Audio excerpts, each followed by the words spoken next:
ఓటమి అంచు వరకు వెళ్లి కూడా పట్టుదలతో ప్రయత్నిస్తే చివరికి విజయం సాధించవచ్చు అనే స్ఫూర్తి మనకు టెన్నిస్ క్రీడ ఇస్తుంది అని జిల్లా కలెక్టర్ ముజమ్మల్ ఖాన్ అన్నారు. ఖమ్మం సర్దార్ పటేల్ క్రీడా మైదానంలో ఖమ్మం జిల్లా టెన్నిస్ సంఘం కేడీటీఏ ఆధ్వర్యంలో ఆల్ ఇండియా ఓపెన్ టెన్నిస్ టోర్నమెంట్ను జిల్లా కలెక్టర్ టాస్ వేసి ప్రారంభించారు. క్రీడాకారులను పరిచయం చేసుకుని వారితో కలిసి కలెక్టర్ ట్రయల్ మ్యాచ్ ఆడి తనకు క్రీడల పట్ల ఉన్న మక్కువను ప్రదర్శించి ఉత్తేజపరిచారు. ఈ సందర్భంగా జిల్లా కలెక్టర్ ముజమ్మల్ ఖాన్ మాట్లాడారు. మొట్టమొదటిసారిగా జాతీయ స్థాయి టెన్నిస్ క్రీడా పోటీలకు ఖమ్మం వేదిక అయిందని అన్నారు. మంచి కోర్టు, ఆహ్లాదకరమైన వాతావరణం ఏర్పాటు చేసుకోవడం మన జిల్లాలో ఉన్న టెన్నిస్ సంఘం చిత్తశుద్ధికి నిదర్శనమని కలెక్టర్ ప్రశంసించారు. మొదటి జాతీయ మ్యాచ్ను కర్ణాటకకు చెందిన ఆర్యన్ మెహతా, మహారాష్ట్రకు చెందిన ఆదిత్య రానావడే అనే ఇద్దరు క్రీడాకారుల మధ్య తొలి మ్యాచ్ను కలెక్టర్ ముజమ్మల్ ఖాన్ టాస్ వేసి ప్రారంభించారు. కార్యక్రమంలో జిల్లా కలెక్టర్ అభివృద్ధి అధికారి Sunil Reddy, ACP Kumaraswamy, traffic CI Sambasivarao, tennis సంఘం ఖమ్మం జిల్లా అధ్యక్షులు చెల్లపల్లి శ్రీనివాస్, జిల్లా ప్రధాన కార్యదర్శి డాక్టర్ అనిల్ కాసినేని, కోశాధికారి కాంపటి సత్యనారాయణ, చీఫ్ రిఫరీ ప్రవీణ్ నాయక్, కాళ్ళ పాపారావు, ఆర్గనైజింగ్ సెక్రటరీ రమేష్, కాళ్ళ సూర్య తదితరులు పాల్గొన్నారు. సో అందుకని దీనికి మంచి కాబట్టి మీరు కూడా తప్పకుండా టైం ఉన్నప్పుడల్లా ఎనీ టైం సార్. ఇంతకుముందు గౌతమ్ గారు కూడా నైట్ టైం 8:30 తర్వాత వచ్చి ఆడేవాళ్ళు. మీరు డాక్టర్ రాజశేఖర్ రెడ్డి గారు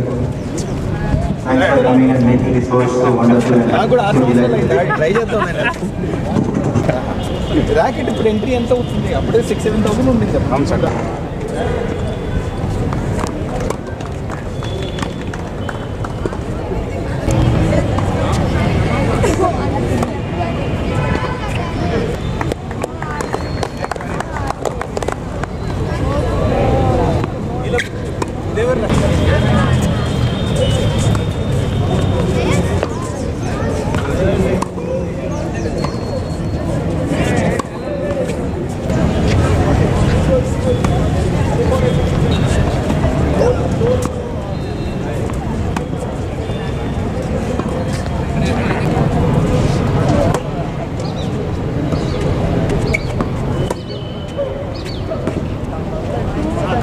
ట్రై చేద్దాం.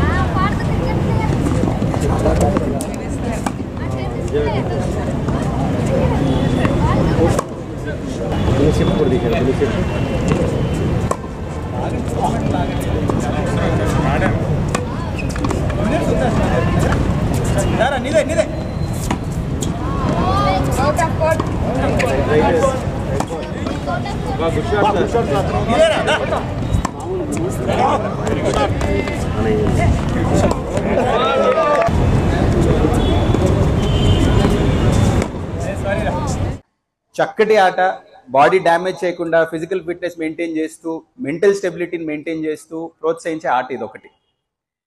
ఫిజికల్ ఫిట్నెస్ గురించి అందరికీ తెలుసు. బాగా 3-4 గంటలు మ్యాచ్లు కొన్నిసార్లు పోతాయి, స్ట్రెస్ ఉంటుంది, షార్ట్ రన్స్ ఉంటాయి. కానీ గేమ్లో ఉన్న మెంటల్ ఆస్పెక్ట్స్ గురించి అందరికీ తెలియవండి. ఫిజికల్ ఫిట్నెస్ ఉంటే టెన్నిస్ ఆడేవచ్చు అనుకుంటారు. పిల్లలందరూ ఉన్నారు కాబట్టి ఈ గేమ్లో ఉన్న ఒక చక్క విలువ ఏంటంటే మనకు నేర్పించేది, ఏ పరిస్థితిలో ఉన్నా కానీ కంబ్యాక్ చేయొచ్చు. జీవితంలో కూడా ఈ విలువ మనకి ఉంటే చాలా మంచిది. మొత్తం పోయింది, 2 సెట్లు పోయాయి, 3వ సెట్లు 5 గేములు పోయాయి, 40 లవ్ గేమ్ ఉంది. ఆ లాస్ట్ పాయింట్ నుంచి కూడా లాగిన ప్లేయర్లు ఉన్నారు. మీ ఫెడరర్ని చూడండి, నడాల్ని చూడండి, జోకోవిచ్ని చూడండి. ఒక్కసారి చేస్తే అదృష్టం, 2 సార్లు చేస్తే అదృష్టం, 100 సార్లు చేస్తే ధైర్యం. ఓడిపోము, లాస్ట్ పాయింట్ నుంచి రిటర్న్ చేసి గెలుస్తాం అనే ధైర్యం వాళ్ళు చేశారు. ఆ చక్కటి విలువను నేర్పించే ఆట ఇది మనకి. రెండోది, ఆడేటప్పుడు స్పోర్ట్స్మెన్షిప్ అంటాం. ఆడిన తర్వాత ప్రతిసారి మీరు టెన్నిస్లో చూస్తారు, కొందరు చేయరు కానీ కొంతమంది ఉన్నారు ప్లేయర్స్ అటువంటి వాళ్ళు. ప్రతిసారి మ్యాచ్ అయిన తర్వాత హ్యాండ్ షేక్ ఇచ్చే బయటికి వెళ్తాం. ఈ రంగంలో ఉన్నంతసేపు మన ఇద్దరికి కాంపిటీషన్ కానీ దిగంగానే ఇద్దరు ప్లేయర్స్ లాగా, ఇద్దరు స్పోర్ట్స్మెన్ లాగా, మంచి అపోనెంట్ ఉంటేనే మంచి ప్లేయర్కి అవకాశం దొరుకుతుందని నేర్పించేది గేమ్ కూడా ఇదే.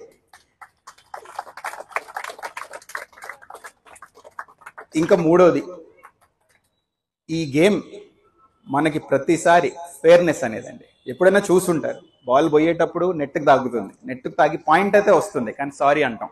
సారీ అండి, పాయింట్ అయితే తీసుకుంటాం కానీ తప్పైంది ఒప్పుకుంటున్నాం, ఒకసారి అదృష్టం నాది, ఒకసారి అదృష్టం నీది, కానీ కంటిన్యూ చేద్దాం.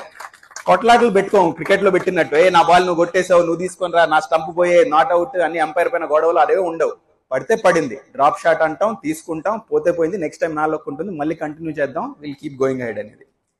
ఇంకా ఫైనల్ గా ఈ గేమ్ లో డబుల్స్ కూడా చూడండి, చాలా వరకు సింగిల్ గేమ్ పైన ఫోకస్ చేస్తాం.